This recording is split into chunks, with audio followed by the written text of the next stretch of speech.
প্রথম শুনেছিলাম আমার খুব ভালো লেগেছিল এবং আমি একবার শুনে আমি বলেছিলাম ইয়েস আমি এই চরিত্রটা করবো। আহ, এই সমস্যা কিন্তু অনেক পরিবারেই চলছে, অনেক পরিবারে মানে বরাবর আমরা দেখেও এসেছি, আমরাও হয়তো ফেস করেছি। আমার বাবাও চেয়েছিলেন যে ডাক্তার হই, কিন্তু আমি তো সেটা কখনো ভাবিনি। ছোটবেলা থেকে অভিনেত্রী হতে চেয়েছি, ছোটবেলা থেকে নাচ শিখি। তো আমিও যেমন শুনিনি, আমার মেয়েও শোনেনি। বাবার যে বাবা, তিনি ভেবেছিলেন যে আমার ছেলে ডাক্তার হবে, তিনি কিন্তু ডাক্তার হতে পারেননি, কিন্তু সে তার ছেলেকে প্রেশার দিচ্ছে যে তুমি কেন শুধু ফুটবল খেলো, কেন ক্লাস বাঙ্ক করে প্র্যাকটিস করতে যাও, তোমার তো ডাক্তার হতে হবে।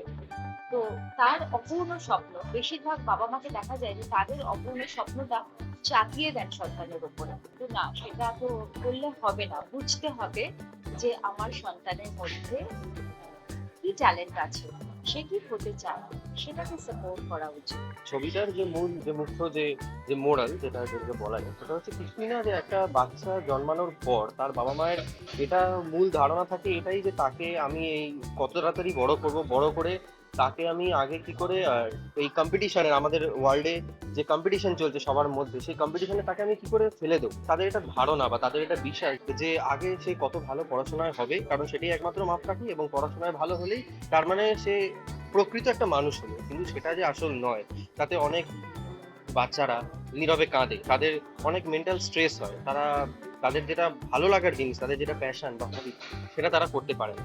তো এখানেও জিনিসটা সেরকমই, যে আমি যে ক্যারেক্টারটা প্লে করছি অঙ্কিত, তার বাবা মাও যেহেতু তারা কর্পোরেট সেক্টরে রয়েছে, তারাও উচ্চশিক্ষিত, তারা এটা ভাবে যে আমার ছেলে যদি পড়াশোনা করে তবেই সে বিশাল কিছু একটা হতে পারে, কিন্তু পড়াশোনা বাদ দিয়েও যে আরো অনেক কিছু রয়েছে, সেখানেও সে সাকসেসফুল হতে পারে, তার অন্য কিছু তো ট্যালেন্ট আছে, সেটা তারা দেখতে চায় না। এবং পরে দেখা যায় যে সে মানে বাবা মা আর কি, ওর বাবা অঙ্কিতের বাবা মা অঙ্কিতের কথা মতোই রাজি হয়, পরে সেও একজন সাকসেসফুল ফুটবলার হয় এবং তাতে তারাও হ্যাপি হয়।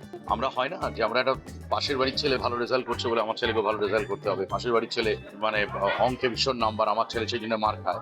আমি এটার বিরুদ্ধে বহুদিন থেকে, সেটা জয় গোস্বামীর একটি কবিতা ছিল টিউটোরিয়াল হোম, সেটা আমি অনেক ছোট বয়সে পড়েছিলাম। তারপর থেকে আমি ঠিক করেছিলাম যে সন্তানরা আমার পার্সোনাল প্রপার্টি কোনোদিন হবে না। হতে পারে তার পড়াশোনাটা দরকার আছে, কিন্তু তার জীবনে যদি আরো কিছু ইচ্ছা থেকে থাকে আমি সেগুলোকে বেশি দাম দেবো। যেমন আমার পড়াশোনা আমায় কাজ দিয়েছে আমার অভিনয় জগতে, কিন্তু আমি অভিনেতাই হতে চেয়েছিলাম, আমি কোনো কলেজের প্রফেসর হতে চাইনি। কিন্তু হ্যাঁ, কিন্তু তাদের কাছে আমি পড়েছি, তাদের শিক্ষাগুলো আমার কাজে লেগেছে। ঠিক তেমনি এই ছবিতে সেই সাবজেক্টের উল্টো দিকে আমি ক্যারেক্টার পেয়েছি, যেটা ভালো করে করলে অনেক বাবা মা বুঝতে পারবে এটা করতে নেই। স্বামী বিবেকানন্দ ভুল ছিল না, salvation come through the football not through the hero. স্টুডেন্টের পারফরমেন্স কিরম হচ্ছে এবং তাতে তার টিচার কিভাবে রিয়াক্ট করছে, সেটা নিয়েই মানে এখানে আমার চরিত্রটা সেরকম একজন শিক্ষিকা। আর হোল এই ফিল্মটায় কাজ করে খুবই ভালো লেগেছে।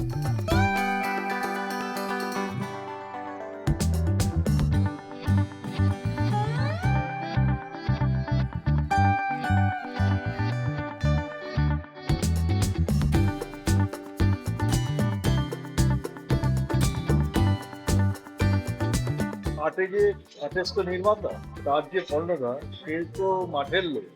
তাই মাঠে, বিশেষ করে ফুটবল মাঠে সমস্যা সামাজিক জীবনে কি হতে পারে তার সম্যক ধারণা আটেজের আছে।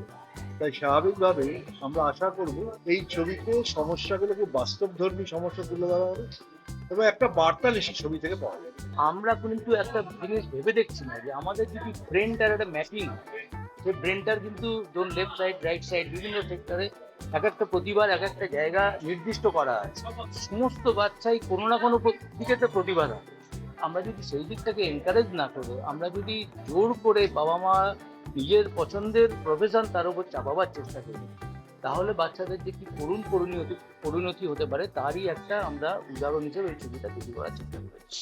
একটা কোচ যখন বাস্তবে মাঠে প্র্যাকটিস করায় বা খেলায় কোনো টিমকে নেয়, অত দর্শকের সামনে তার চিন্তা ভাবনা বুদ্ধি সম্পূর্ণ আলাদা। সেখানে একটা ম্যাচ জেতার জন্য যেভাবে কোচের নানান রকম প্ল্যান প্রোগ্রাম তৈরি হয়, প্লেয়ারদের যেভাবে বলা হয় বাইরে থেকে, এটা একদম উল্টো। এটা একটা সিনেমা যেখানে হয়তো সেই জিনিসটা বাস্তবের ব্যাপারটা নেই, কিন্তু তার সিনেমা করতে গেলে তার যে বডি ল্যাঙ্গুয়েজ, তার এক্সপ্রেশন, তার বলার ক্যাপাসিটি সব রকম একটু আলাদা। ফলে এইখানে তার ডায়লগ আমি কতটা কি বলতে পারলাম না পারলাম কারণ যেহেতু এটা সম্পূর্ণ আলাদা, এইটা হচ্ছে দর্শকরাই বলবে যে হ্যাঁ এটার সঙ্গে খাপ খাইছে কিনা।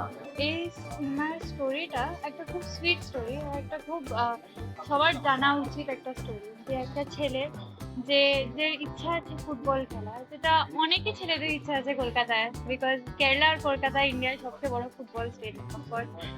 আর মা বাবা চায় কি ও পড়াশোনায় ধ্যান দিক বা পড়াশোনায় আর এটা থেকে একটা খুব ইম্পর্টেন্ট ব্যালেন্স আছে, কেন কি মা বাবার এক জায়গা থেকে ঠিক সবাই তো ফুটবলার হতে পারে না, ওরাও এক জায়গা থেকে ঠিক কি হ্যাঁ আমার ছেলে কিছু করুক জীবন, আর ছেলেও এক জায়গা থেকে ঠিক কি আমি আমার স্বপ্ন কেন পূর্ণ করবো না।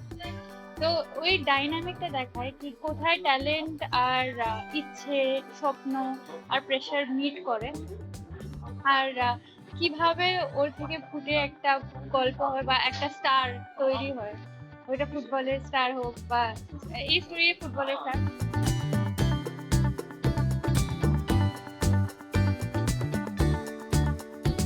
অশোকের রিপোর্ট, এস নিউজ।